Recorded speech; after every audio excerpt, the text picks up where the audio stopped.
to you by Miller Lite, the only beer of the Cowboys. It's Miller time. Albertsons and Tom Thumb, the official supermarket and pharmacy of the Dallas Cowboys. Lucchese, the official bootmaker of the Dallas Cowboys. Blockchain.com. Make your crypto play today. Buffalo Wild Wings. And by Omni. Omni Hotels and Resorts, the official hotel of the Dallas Cowboys. Now, your hosts, Nicole Hutchison and Brad Sham. And welcome, everyone. Thanks for joining us on the Cowboy Hour. We are at, where are we? We're at Sidecar Social. Sidecar Social. We got back late, okay? We're at Sidecar Social in the Star District. And we welcome those of you who have come out. We know it was a tough game last night.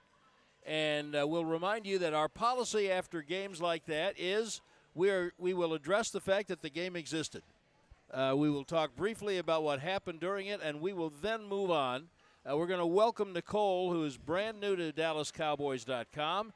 And we are just so thrilled to have our special guest, Cowboys punter and game captain Bryan Anger. Thank you so much for being here. Yeah, thank you for the invite. Appreciate it. You bet. Now we want to say thank you to everybody listening all over the Dallas Cowboys radio network, and we want to thank you for tuning in whenever you're doing that on DallasCowboys.com. That's what these little black boxes are. If you're streaming, whatever day it is, hi, nice to see you.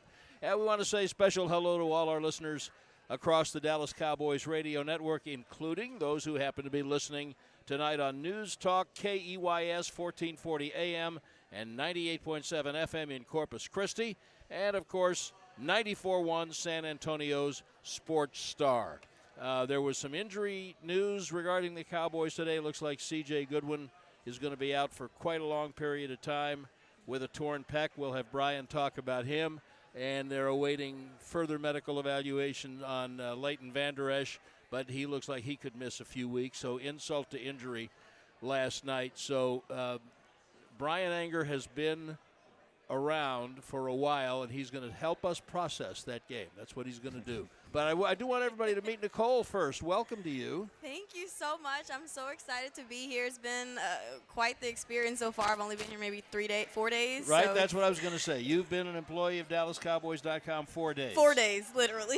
Jump right in. We're going to have a Sunday night game, which they're going to lose 42-10, and you come on in and make everybody happy, right? Yeah, that was tough to watch. But listen, I'm glad to be here covering this amazing team. Right, it's sports. Yeah. Tell everybody where you have come from. Ooh, I've made a couple of different stops. So I graduated from Howard University May 2019, went to Alexandria, Louisiana, the middle of nowhere, but I got to cover LSU when they won the national championship. Then I went to Lexington, Kentucky, got to cover the University of Kentucky, and then now I'm here. I'm back. I'm close to home. I'm from Houston, Texas, so yeah, excited to be here. Welcome. Thank welcome. you. I have to be very careful how I say this, but I know where Alexandria, Louisiana is because I spent some time at Fort Polk. Is it still Fort Polk, or have they renamed it? Nope, it's still Fort Polk. Yeah, I wouldn't recommend spending your summer there, but that's a whole different story. All right, so Bryan Anger, Pro Bowl punter 2 years ago, had the best, not only his best season ever, but the best season a Cowboy punter has ever had. And this is your fourth team, right? Fourth team, yep. Ooh. So you've lived through bad games. I mean, it's inevitable. Yes, yeah. Right? My first 4 years were pretty terrible. In so. Jacksonville? Yeah. Which drafted you in the third round. Yep.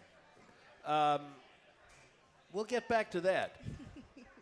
You're on a good team that is always going to be disappointed when it loses and never expects anything like happened last night. So share some wisdom about how, as a veteran player, you process a game like that and help other younger players keep it in perspective.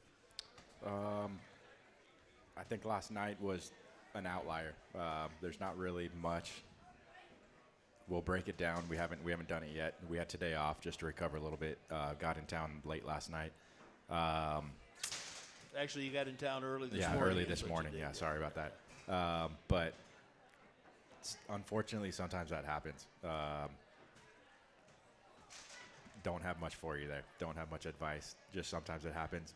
you want it to be very much less frequent than the winning side. So we'll keep it that way. Is it easy? I'm sorry. No, Is it's it easier when for the specialists you guys are involved in a very specific activity, and it's hard to blame you for everybody wants to blame somebody for everything that happened.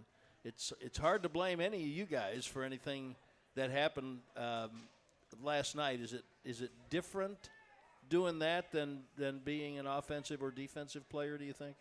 We tie into the whole thing. You hope that we wouldn't impact the game. Sometimes we do.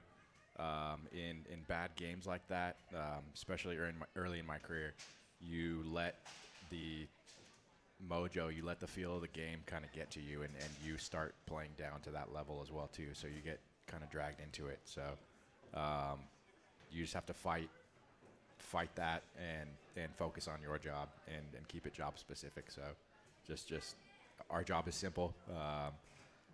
You want to keep it simple, I guess, and excel. Yeah.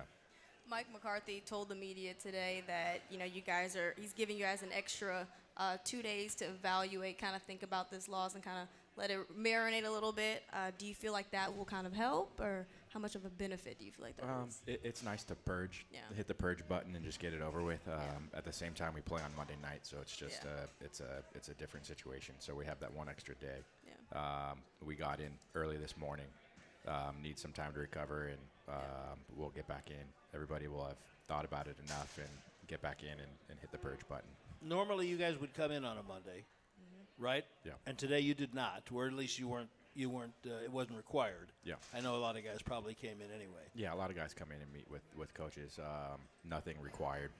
We had a lift this morning, and that was it. We usually meet with position coaches and break it down and get it all over with. So after a night road game, especially on one of the coasts, how much sleep will you get on that Sunday night or Monday night? It takes a while to decompress. Usually you get home and take a couple hours to wind down after the game. A lot of feelings going on. We had a 3-hour flight. For me, it felt like an hour. So we landed. I got home and I fell asleep relatively quickly, but had that 3 hours to break down and compress a little bit. But yeah, it's hard to wind down. All right, I want you to talk about C.J. Goodwin a little bit, and mention that he has an injury that could be quite serious. I don't know if it was last night that I said it or the week before during the game that one of these years someone's going to realize how good he is and make him a Pro Bowl special teams player. And Coach Fossil talked today about how much he means to the special teams units besides what he does on the field on game day. You're with him all the time. You know him as well as anybody. Talk a little bit about what C.J. Goodwin brings and what you'll miss for however long he's out. Yeah, he's our honorary specialist. He has a very distinct role that usually there's one person like that per team, and they've got to be a stud to be able to maintain a career in the NFL just on special teams. He's been around. He's been in the Super Bowl. He's been from a basketball player at a very small university to trying out football to, oh, hey, I run a 4.29 and I'm going to try this football thing out. So he's kind of seen it all, and he brings that experience for the young guys in a different perspective to where he hasn't always had success. So he's going to be a major loss. It's going to hurt, but Coach Fossil Bones is also great at bringing out talent in guys. Jalen Tolbert's playing awesome right now. We lost Kelvin Joseph to a trade earlier and needed to fill that other gunner role, and Jalen stepped in and has done a great job where he hasn't played that position before. So we will feel the loss of CJ, but we've got one of the best coaches to put us in a good position. So we'll see. When you mentioned Jalen, were you specifically trying not to have to pronounce Noah Igbenogany's name? Yeah, Noah. That's all we say, Noah. Yep. How's the camaraderie within that group? It's close.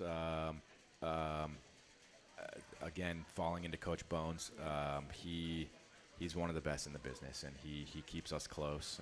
We do different activities. We have like a special teams brotherhood, and we'll have some root beers before games occasionally, and just kind of getting together and talking about life and getting away from the game of football. So he's special, keeps us close, and I think that's just very specific for Bones.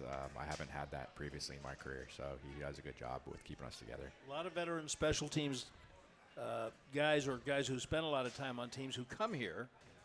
You've had like 3 long snappers now in your time here, and they all say Bones is the reason they're here. Is he the reason you're here?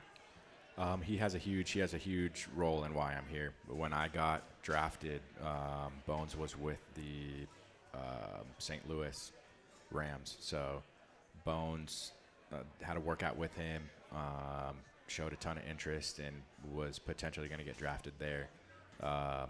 Used that, kind of leverage some of the coaches that we knew were going to potentially draft me, and Jacksonville ended up taking me in the 3rd round. So Bones and I go back to pre-combine, pre-bowl game, chatting with him, just kind of having a big potential of landing with him in St. Louis. That didn't happen. Stayed close with him throughout. I probably played him 5 or 6 times throughout my career in the first 8-9 years. We seemed to always play them either in preseason or during the season. So ran into them a lot. I was close with Greg Zerline. He was my roommate in the East-West Shrine game in St. Pete. So Greg and I go back to pre-draft and pre-NFL. So that core group that stayed together in L.A., I always felt like I kind of was attached to them a little bit more just because of the situation, yeah. You were a game captain last night, and this team selects captains week by week. Bones has told us that the special teams game captain gets his parking place for the next week. Now, where is that exactly? He's right up front. I think it's Jerry, Coach McCarthy, DQ and Shoddy, and then Bones is next. So we're right up front. It's a very, very nice perk. Mike has talked a little bit about what he has his captains do during the week. I think it's a fascinating process. Not every team does it. What's a game captain do on this team? When do you find out? And for the next few days, what are you doing? Yeah, Coach McCarthy has us specific to a day. Coach McCarthy has us break down the team at the end of practice. We, on Wednesdays, the specialists are on a little bit of a different schedule than the rest of the team. So we go in the indoor, and we'll usually get our work done. We're a little limited on space in the fields outside, so we go inside and kind of escape. I wasn't there on Wednesday, and Coach was looking for me, so I run into the locker room, and everybody's like, "Where were you?" I didn't get in trouble. It just was a little bit of a pause that I wasn't there, and they adjusted. And I think I broke it down on Friday or Saturday. So each guy will break down. We have a call-up guy that'll speak to the team before the game. Luckily, the call-up guy was Dak, because I'm not the biggest hoorah person out there. So Dak took that, and it's week specific. Okay. What was Dak's message? What was the message from Dak? We miss it. I go out to warm up before the rest of the team comes out there. We're out there getting some last-minute kicks. Just Nicely before the rest of the team. Yeah. Nicely avoided. Yeah. All right, we are very happy to have everybody with us, whether you're here at Sidecar Social or whether you're joining us on DallasCowboys.com or on the Dallas Cowboys Radio Network. Cowboys punter Bryan Anger is our special guest this week on the Cowboys Hour. And when it comes time to shop for tailgate favorites, go to Albertsons and Tom Thumb. Get 10% off your groceries every Dallas Cowboys game day when you wear your Cowboys jersey. Albertsons and Tom Thumb, the official supermarket and pharmacy of the Dallas Cowboys. And we'll be right back.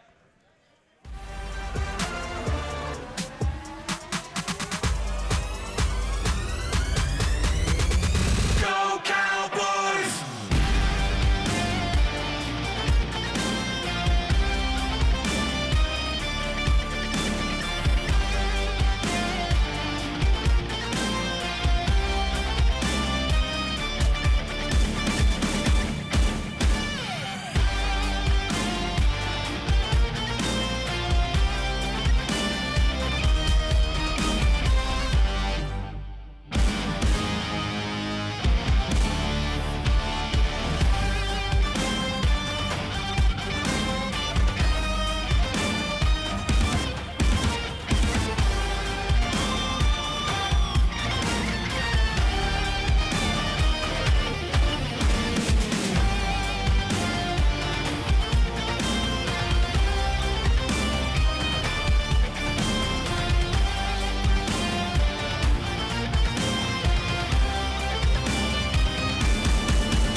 at Sidecar Social in the Star District at Frisco. Thanks for being with us.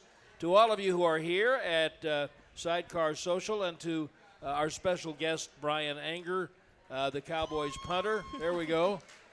There we go. Now, I would be remiss if I didn't get you to talk about young Mr. Aubrey for a bit.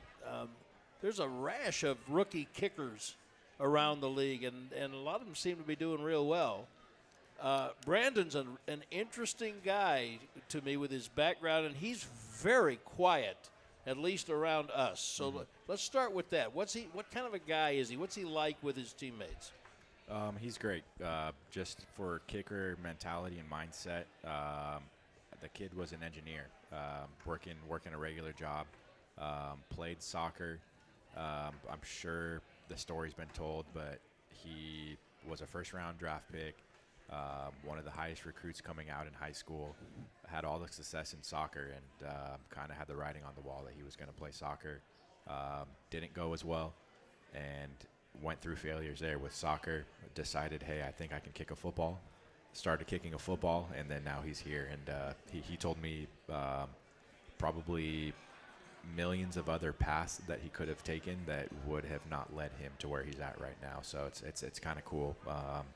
He's got the innocence still, which is a good thing. We want to keep it that way. Wait, stop there. How does that manifest?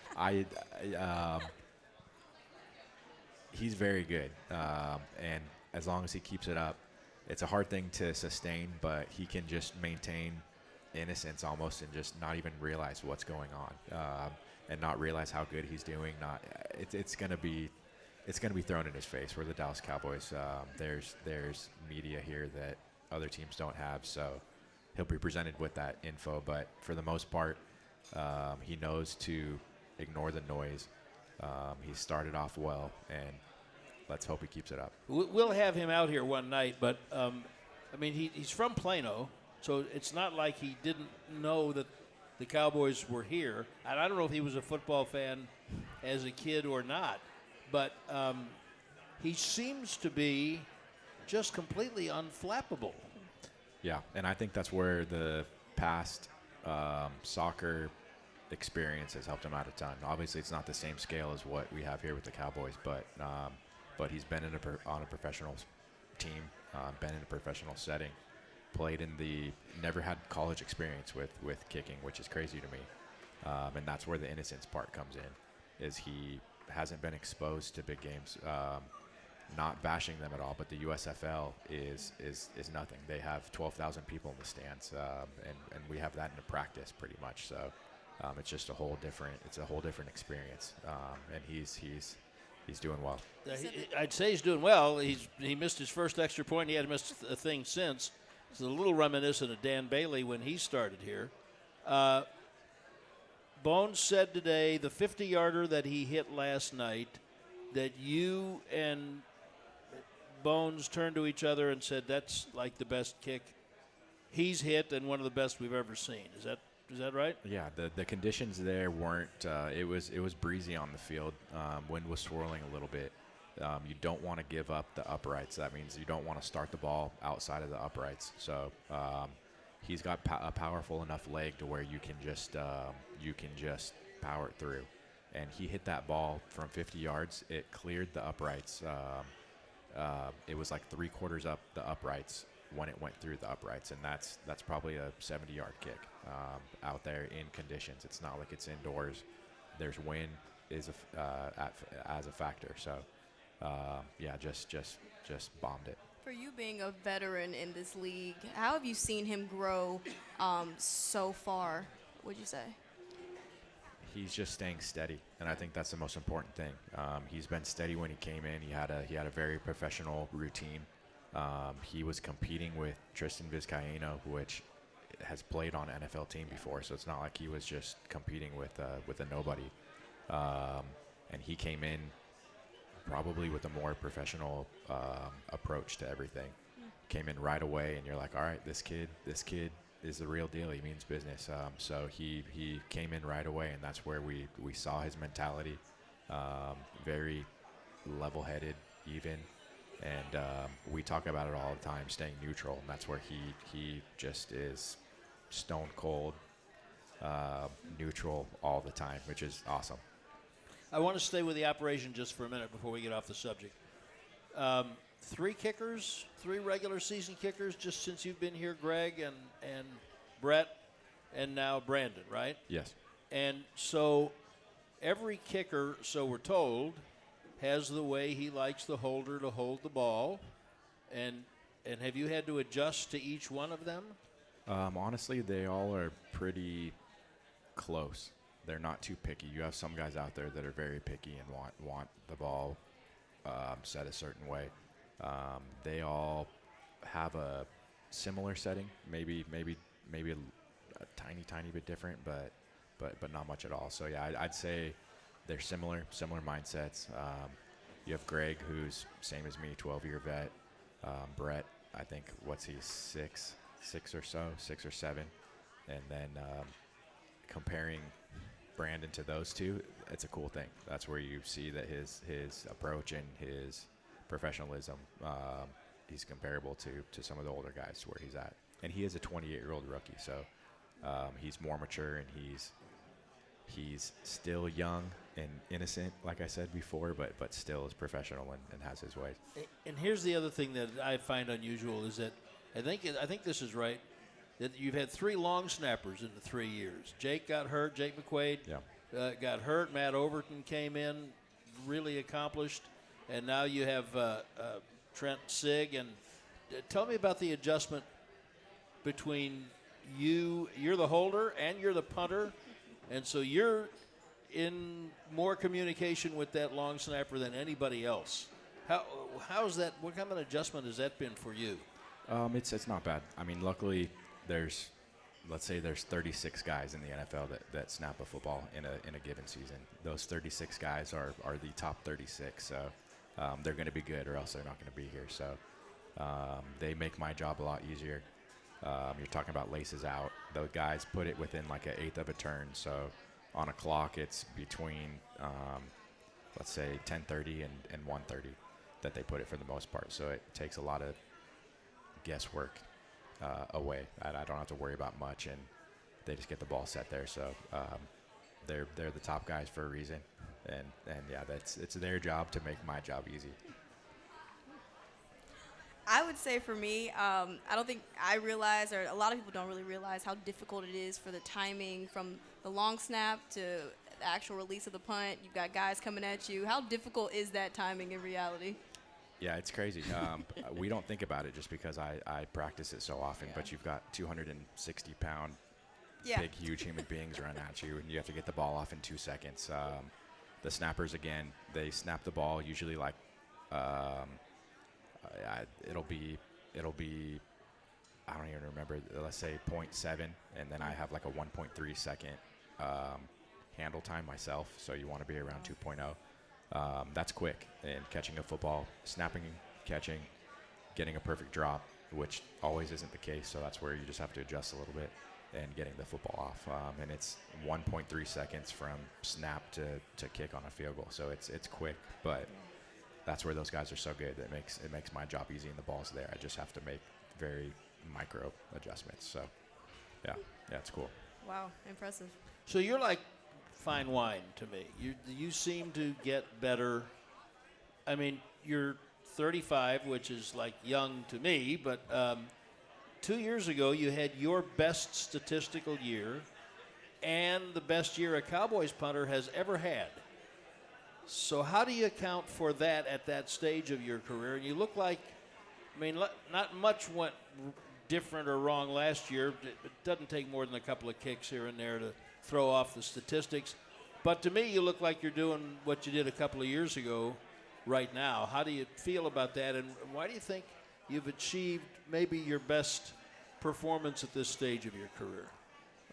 It's just building consistency over the years. Early in your career, especially in college, you're working on a lot more. It would take me a while to kind of find my drop and find my swing, to where now I pick up the ball after taking a long break, and it's just like riding a bike. So it's building on the foundation that you set.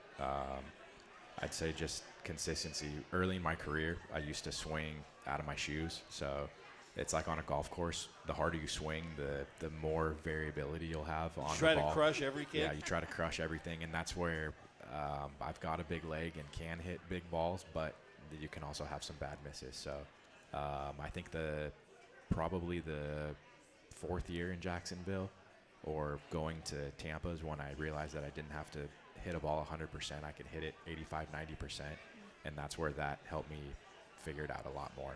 It's just staying consistent with my swing and just taking a little bit off and being more controlled, just like similar to a golf swing. You control it, you end up hitting it further just because you make pure contact. So I'd say, yeah. When you had when you have a year like you did a couple years ago, and I'm saying I think you're off to a really good start this year. Does it feel like you found the fountain of youth and you'll just keep going until someone says thank you very much? I'd like to keep going. I don't know what the number will be, but I would like to keep going. My leg strength hasn't dropped yet, so I still have a lot of power. And there's guys over the years who did lose leg strength, and you just start going more directional and try to paint the out of bounds, paint the white paint, we call it. So that's not there yet. And once I hit that point, I know I'll be about 2 years left because I don't want to do that very much. So yeah, we'll see.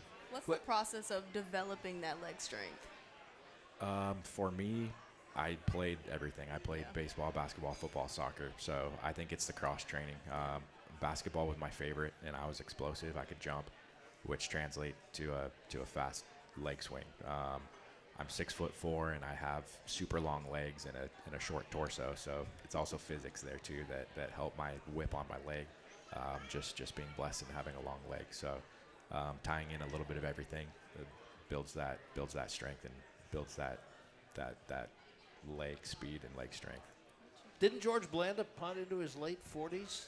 I have no idea. I know there's a few Fiegels. Jeff Fiegels, I think, played for like 23 years. Do you even know who George Blanda is? No, I do know George Blanda. Yes, I don't know how long he played. I'm going to look that up while we take a little break and come back because we got a lot more with Cowboys punter Bryan Anger. So happy to have Bryan with us here this evening. And Lucchese, the official bootmaker of the Dallas Cowboys cheerleaders. Another fine sponsor of the Dallas Cowboys Hour. We'll be right back.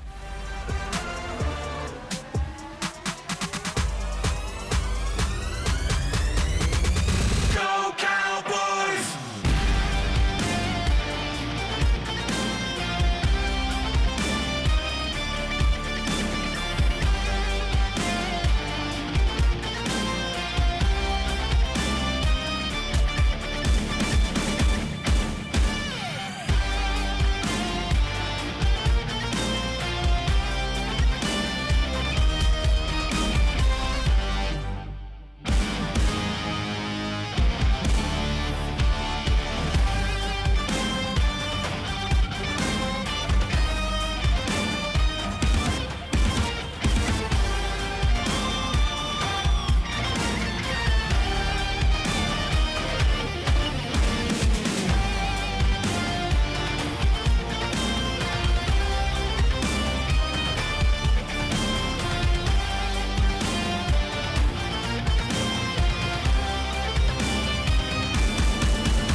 Back to the Miller Lite Cowboys Hour, supported by Albertsons. And welcome back to Sidecar Social in the Star District in Frisco. Brad Sham and Nicole Hutchison with our special guest, Cowboys punter Bryan Anger. Thanks to everyone for being with us this evening. Don't forget, next week, we will not be here on Monday night because Bryan and I and some of our friends will be at SoFi Stadium on Monday night. We will, however, be here on Tuesday night next week, so please come join us. Bryan won't be here, but Nicole and I will be here. So I just showed my lack of sleep, I think, because George Blanda was a place kicker. He was not a punter and a quarterback. And I think he played till 48. Sean Landetta, you know of Sean Landetta? You ever hear that name? Yep. Yeah, okay. 44 years of age, was the oldest punter apparently in the NFL. So you got plenty of time. Yeah, that's a lot. We'll see. That's a lot. That's a very lofty goal. What there is one thing about the fine art of punting that just fascinates me. I'm strange. I like in baseball. I love the physics of the way pitchers grip different pitches and what they can do. So the art of the flip-flop punt, which just only came into vogue 15 or 20 years ago, the fact that you can do that and turn a ball over the way you do when you have a short field and you don't want to crush it, that seems to me an almost incomprehensible art. How do you learn to do that? What do you do differently? You drop the ball more just pretty much straight up and down. You want a little bit forward. You don't want to hit the nose of the ball. We'll take it back to the swinging smooth thing. My kryptonite in my career has been like the 58-yard out ball. That's where you just take a little bit off your swing. You don't want to hit it to the end zone. So you want to leave it at the 10-yard line, a 10-yard line. You want to hit a 50-yard ball. Should be easy. 50-yard average is a good thing, but you end up taking a little bit off of your swing and you end up making perfect contact and the ball carries into the end zone. And I've had probably 8 touchbacks from the 58 to 62-yard out mark. Throw the ball or place the ball with the nose down. You can swing as hard as you can, and the ball is going to go 45 yards max. So you can control it better. You know there's a limited distance on it to where if you turn a ball over, that thing can carry 65 yards and it just blasts through the end zone. You don't want that. So you're really just taking out the pitching wedge and just hitting a different shot because of the contact on the football. Go ahead. No, please. I kind of want to take it back to where it all started, since you have had so much success at this position. Just what made you? You said you played so many different sports. Why? What made you decide football? Football, I honestly just played. I played wide receiver. My brother played football I have an older brother that's 10 years older than me and another that's 8 years older. They both played football in high school, so I played football in high school. We did soccer growing up all the way through to high school, and then basketball was the same season as soccer, so I dropped soccer and played basketball. I honestly thought baseball was where I was going to chase a college scholarship. I was really good at baseball. I'm long and lanky and can throw the ball fast and hit well, so I thought I'd be chasing a baseball Position? scholarship. What position? Kind of all over the place. Started at first base because I'm tall and can stretch. Worked out to the outfield because I got faster and had a big arm. If I was to stay, I would have started pitching. I know that our coach had plans for me to pitch because I had a good arm, but started getting scholarship offers for football, and then just decided to focus on football once a lot of scholarships pulled in. So, just doing everything. That's what I tell. There's a lot of young kickers and punters, and mostly kicker and punter parents that are the crazy ones that ask, what do I need to do to get there? And I just tell them, do everything you can. It's the cross training and it's everything that helps build the skill. It's interesting to me that you said that about kickers and punters. It doesn't feel like that long ago to me. It probably was, but it feels like it was within maybe 20 years ago that it was not uncommon for one of either the punter or the kicker to maybe not excel at the other skill, but to be able to do it. And either one could kick off, And I think we have come to an age of specialization now where most punters are not kicking off. Most place kickers really don't have any experience punting. Could you do either one if something happened, heaven forfend, to Brandon? Would you be the backup kicker? I could get it done. We'd have a limited range, but I could get it done. I kicked in high school up to my sophomore year. Chris Saylor kicking. My coaches worked with Chris, Ignacio Brache. They're down in Southern California. When I started kicking in high school is when the specialization, I feel like, took off even more, and that was 15 years ago. We had a conversation with Chris. I went there, tying into the last question. My parents kind of forced the move for me to kick. I fought my parents for like a month, telling them that kickers aren't real athletes, that I'm not going to kick the football. I said my brother Mikey played wide out, and I'm going to be a wide receiver and play baseball. And I fought them for a month straight, not wanting to go to these private lessons. What made them give in? I finally went. They just kept on me, and finally went as a place kicker. My mom wanted me to go as a place kicker just so playing varsity the next year, I understood what I was doing, and I had some type of fundamentals. So if I'm thrown into a clutch situation, need to make a field goal at the end of the game, I could go out and do it, and I know what I'm doing. So I went there as a place kicker. Did okay, not great. I had a decent leg, but just was okay because I didn't really care about it.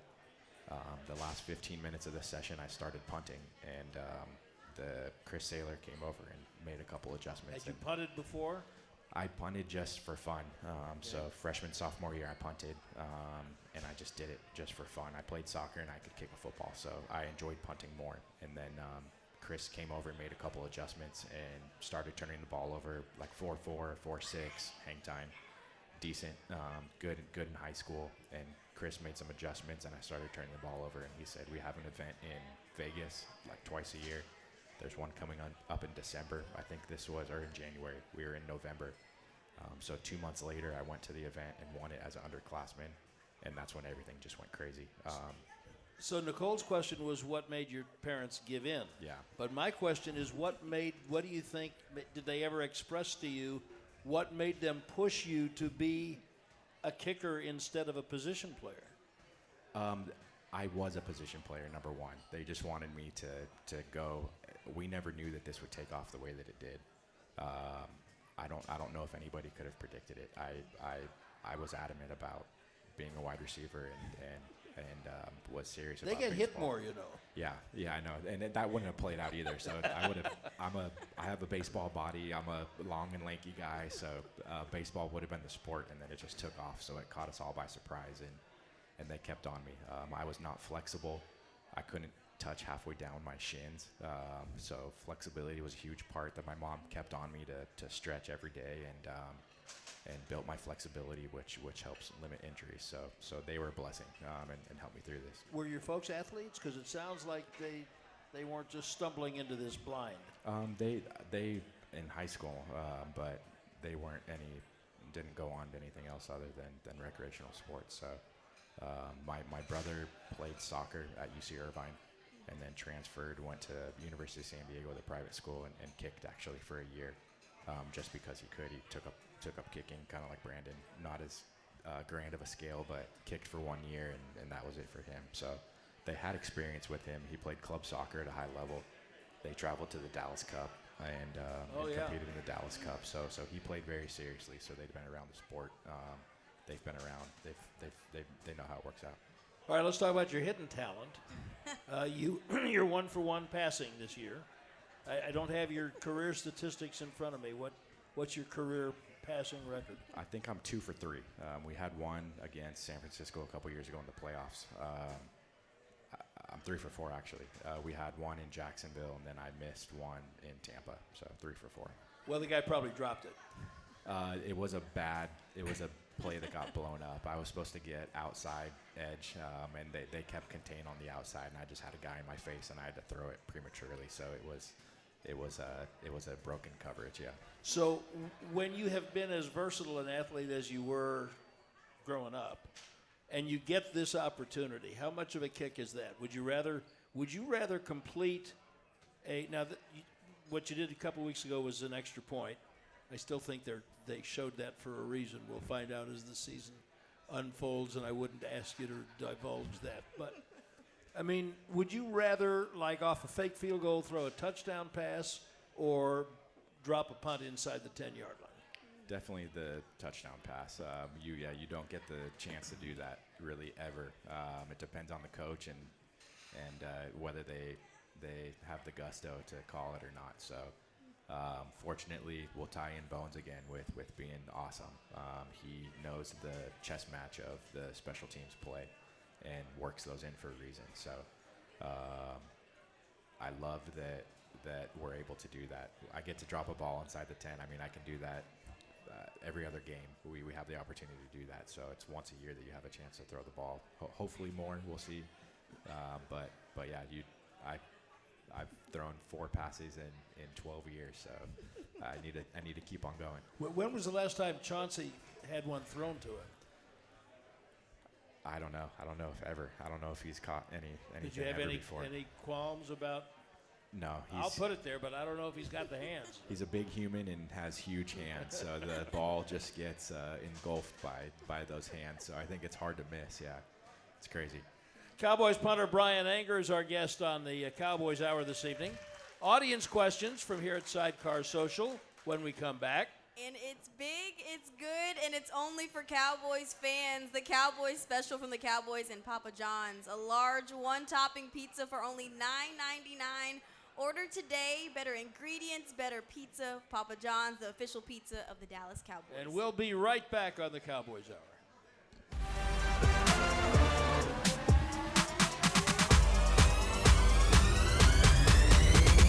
Go Cowboys!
to the Miller Lite Cowboys Hour, supported by Albertsons.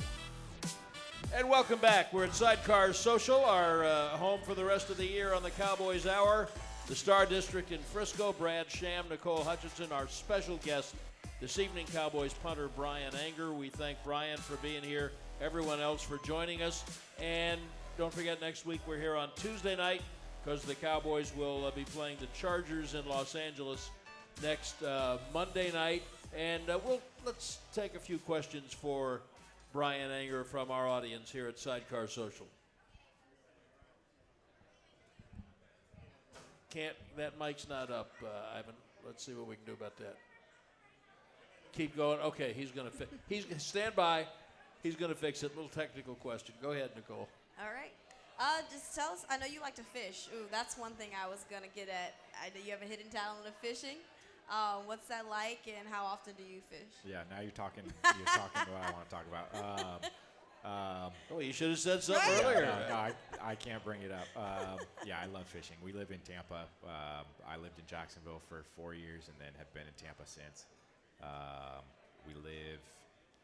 I'm used to cold water in California, so water right now is probably like 90 degrees. So I started scuba diving back in Jacksonville and do a lot of spear fishing. I do a lot of line and rod and reel fishing too, but spear fishing is the way to go, and it's just so much more fun. So. Now, it's been many years since I scuba dived, but I have done a little bit of that, but not.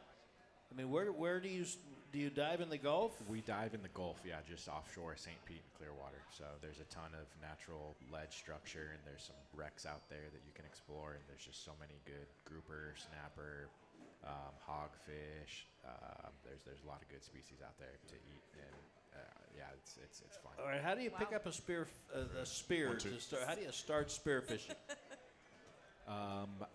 I started just recreational diving, just kind of hitting some structures. Same thing, some ledges. Just like someone would go to the gun range, just to try it out. My brother and I, my brother Matt, both are very outdoorsy and are hunters and fishermen. We lived in Southern California with the kelp forest, and we always said that we wanted to go and get certified and dive those kelp beds. The only bad thing is there's great white sharks out there, so we never really got into it. There's sharks everywhere, and knowing now, as long as you have a good team with you and aren't going solo in the water, you can keep that regulated.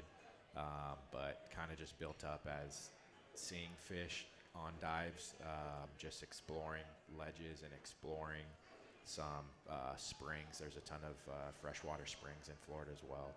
And then being like, you know what, I like fish and I like to hunt, and I'm going to put the two together and do it underwater. So how hard is it I've never tried that. How hard is it to try to master the control of the spear gun and the and aim to be able? Those fish move pretty quick. They move quick, and the more you do it, the more you know the tendencies.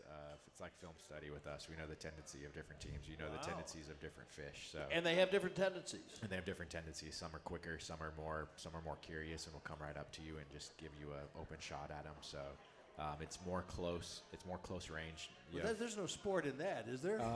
But they taste good. So yeah. Which are the ones that will do that? Which make themselves most? Hogfish, yeah. It's a hog snapper. They come up. They're really inquisitive, and they come up right to you. And the males kind of flare up at you, trying to figure out what you are and be a little bit territorial. So when they flare up, they just give you an open target. That's what I love. I had no idea we were going to learn this tonight. Okay, let's try this again. How you doing, Brian? Good. How are you? How you doing, Brian? My name's Tony. Have you ever worked with a better special team coach than Coach Fossil? Because I don't think we've had one better here since Coach Joe Avizano. No, I think that I've worked with some good coaches. I'll say that. Bones is very special. Yeah, very, very special.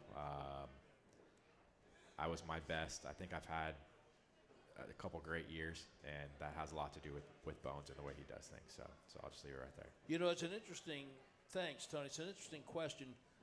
There was a stretch there, and Joe Avizano was demonstrative.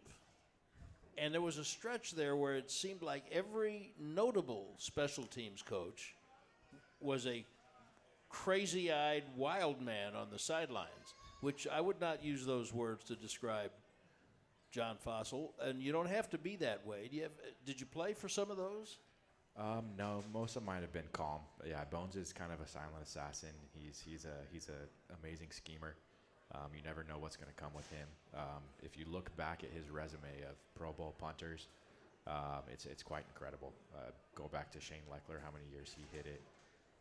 Johnny Hecker, how many years he hit it when they were together. Me here, fortunately. So he's got an amazing track record of specifically punters, and he's had some great kickers too. So there's a reason for that success.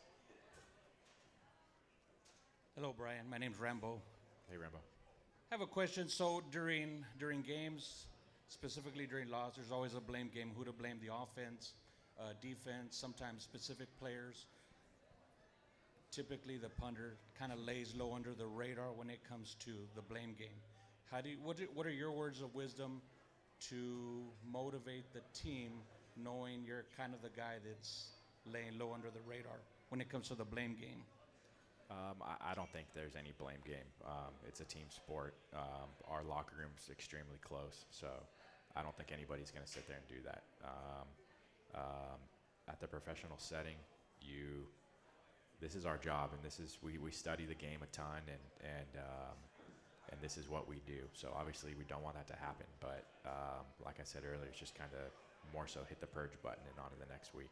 It happened. It's over. Just let it go. And hopefully we'll see them again in the future, and we'll see how that goes. Okay. Rambo, thank you. What's your physical regimen like compared to other position groups during the week? We lift, obviously not as much weight probably as the rest, but we do lift the regular schedule as everybody. We'll have some specific hip and different mobility exercises to hit. We'll have a day or two of recovery, either doing like dry needling, acupuncture, or cupping, or some of those different recovery tools. So, yeah, I'd say fairly regular. Is there a lot of running involved? No. Not much. It's more maintaining. We'll run a little bit. We have a activation Saturday, so we kind of fire our nervous system on Saturday. I never had that. This is the first team to have that. So we try to not let our body stay at rest. They tell us, that it's studies, the human body's lazy, and that once you start resting, then your body just kind of shuts down. So that's where Saturdays we kind of trigger and fire our nerves and get going again. So But get a little rest tomorrow. yeah, for sure. Yeah. Hey, Bryan Anger, thank Bryan for being with us tonight, and welcome Nicole. We're so happy to have you, and we will be back next week on the Cowboys Hour.